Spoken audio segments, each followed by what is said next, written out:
Assalamualaikum viewers, this is Afaq Azam and you are watching my YouTube channel Afaq Azam Official। तो viewers हमने future continuous तक active voice और passive voice कर लिए थे। आज हम फ्यूचर परफेक्ट जो कि हमारा लास्ट टेंस है एक्टिव वॉइस और पैसिव वॉइस के लिहाज से, तो इसके हम एक्टिव वॉइस पैसिव वॉइस करेंगे। तो इधर मैंने एक्टिव वॉइस और पैसिव वॉइस की ऐसे समझे डेफिनेशन ही लिखी है कि इसमें एक्टिव वॉइस में सब्जेक्ट इंक्लूड होता है। इसमें हमें as a police as a subject दिया हुआ है और पुलिस अरेस्टेड द थीफ, क्योंकि ये हमारे पास पुलिस सब्जेक्ट दिया गया है तो इसीलिए ये हमारे पास बन गया एक्टिव वॉइस।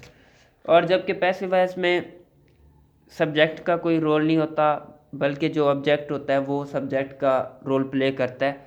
तो इसमें थीफ वाज अरेस्टेड, इधर हमारे पास थीफ ऑब्जेक्ट था, इधर हमारे पास आ गया सब्जेक्ट, और वाज अरेस्टेड ये हमारे पास बन गया इसका पैसिव वॉइस। क्योंकि ये हमारे पास पास्ट इंडेफिनेट का टेंस था इसीलिए हमने इधर वाज यूज़ किया इसके पैसिव वॉइस बनाने के लिए। तो अब हम देखते हैं फ्यूचर परफेक्ट का सिंपल मेथड ऑफ प्रिपरेशन क्या होता है। सिंपल मेथड ऑफ प्रिपरेशन में हम सबसे पहले लगाते हैं सब्जेक्ट और विल या शैल हैव, उसके बाद थर्ड फॉर्म ऑफ वर्ब, उसके बाद हम लगा देते हैं अपना ऑब्जेक्ट। जबकि इसके पैसिव वॉइस में हमें सिंपल करना ये होता है कि इसके हम विल या शैल हैव के बाद हम बीन ऐड कर देते हैं। Third form of verb same ही रहती है जैसे कि फ्यूचर परफेक्ट के सिंपल में होती है।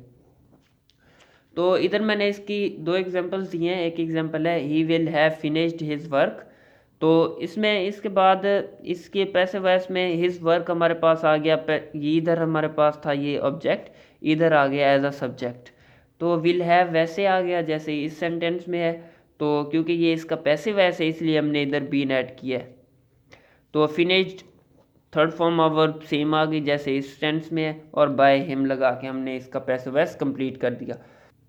तो अब इसकी दूसरी एग्जांपल देखते हैं। She will have learned the match, तो इसमें द मैथ इसमें मैथ हमारे पास है ऑब्जेक्ट, इसमें हम इसे एज अ सब्जेक्ट यूज़ करेंगे। तो विल हैव के बाद हमने बीन ऐड किया क्योंकि ये हमारे पास पैसिव वॉइस है इसका, और लर्नड वैसे का वैसा ही इधर आ गया, और बाय हर, और शी की ऑब्जेक्टिव फॉर्म हर ही होती है तो इधर हमने इधर लगा दिया हर। अगर हम यहाँ तक करना चाहें तो ये भी हमारे पास बिल्कुल ठीक है। तो क्योंकि ये हमारे अब टेंस के पैसिव वॉइस कंप्लीट हो गया, अब इसका देख रहे हैं मॉडल वर्ब के कैसे एक्टिव वॉइस पैसिव वॉइस बनाए जाते हैं।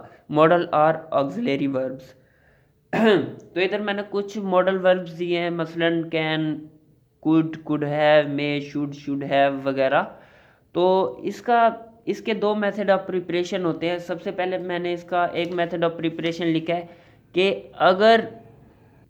अगर हमारे पास मॉडल वर्ब के बाद फर्स्ट फॉर्म ऑफ वर्ब आ रही है तो इसका मैंने मेथड ऑफ प्रिपरेशन लिखा है कि हम मॉडल के बाद जो इसका पैसिव वॉइस बनाएंगे उसमें बी यूज़ करेंगे। इसके पैसिव वॉइस में सिर्फ बी लगेगा। जबकि अगर सब्जेक्ट में मॉडल वर्ब के बाद अगर हमारे पास थर्ड फॉर्म ऑफ वर्ब आ रही है तो जैसे हम पास्ट परफेक्ट, प्रेजेंट परफेक्ट या फ्यूचर परफेक्ट के बाद बीन लगाते थे, इधर मॉडल वर्ब के बाद भी बीन ही आएगा। उसके बाद थर्ड फॉर्म ऑफ वर्ब और उसके बाद हम लगा देंगे ऑब्जेक्ट। तो मैंने पहले इधर इसके पहले मेथड का पैसिव वॉइस लिखा है कि सब्जेक्टिव फॉर्म ऑफ ऑब्जेक्ट, इस ऑब्जेक्ट की हम लिखेंगे सब्जेक्टिव फॉर्म। उसके बाद हम मॉडल वर्ब जो हमारे पास टेंस में दिया गया होगा वो मॉडल वर्ब लगा के हम उसमें बी ऐड कर देंगे तो ये उसका पैसिव वॉइस बन जाएगा। हालांकि इधर हमारे पास सिंपल में फर्स्ट फॉर्म ऑफ वर्ब है, जब हम पैसिव बनाते हैं तो सिर्फ थर्ड फॉर्म ही यूज़ होती है। इधर हम इसकी थर्ड फॉर्म लगाएंगे और बी लगा के हम इस सब्जेक्ट की ऑब्जेक्टिव फॉर्म लगा देंगे।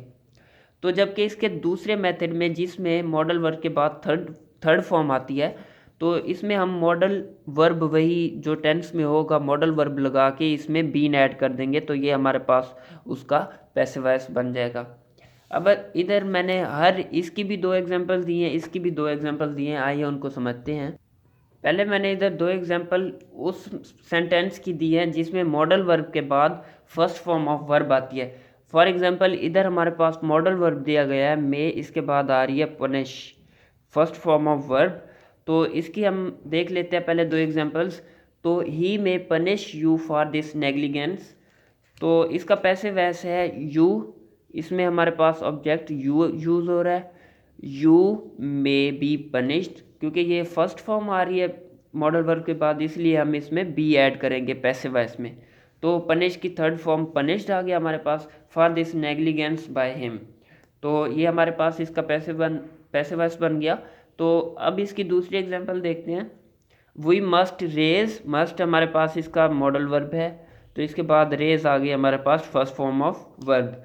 तो दिस मैटर टू पब्लिक, तो इसके पैसिव वॉइस में हम बनाएंगे this matter must be raised by us to public.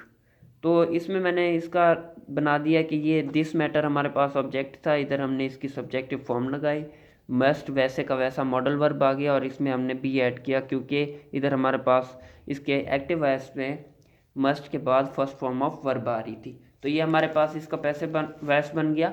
तो अब हम इसकी दो एग्जांपल देखते हैं जिसमें मॉडल वर्ब के बाद थर्ड फॉर्म ऑफ वर्ब आती है।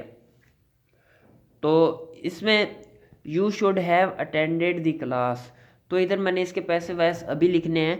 तो आप देख रहे होंगे कि यू शुड हैव हमारे पास है मॉडल वर्ब कंप्लीट, और इसके बाद हमारे पास आ रही है थर्ड फॉर्म ऑफ वर्ब, तो द क्लास टुडे। अब हम इसका पैसिव वॉइस कैसे बनाएंगे? इसके पैसिव वॉइस में द क्लास हमारे पास आ गया, इसका ऑब्जेक्ट द क्लास, इसमें शुड हैव हमारे पास वैसे सेम आ गया मॉडल वर्ब। तो क्योंकि ये इसके बाद मॉडल वर्ब के बाद थर्ड फॉर्म आ रही है, तो इसलिए हम इसका बीन ऐड करेंगे इसके पैसिव वॉइस के लिए, और बाय यू की ऑब्जेक्टिव फॉर्म ही यू ही होती है, तो टुडे आ गया हमारे पास। ये इसका बन गया पैसिव वॉइस कंप्लीट। तो अब इसकी दूसरी एग्जांपल देखते हैं। इसमें है she would have given you the books. अब इसके पैसिव वॉइस में द बुक्स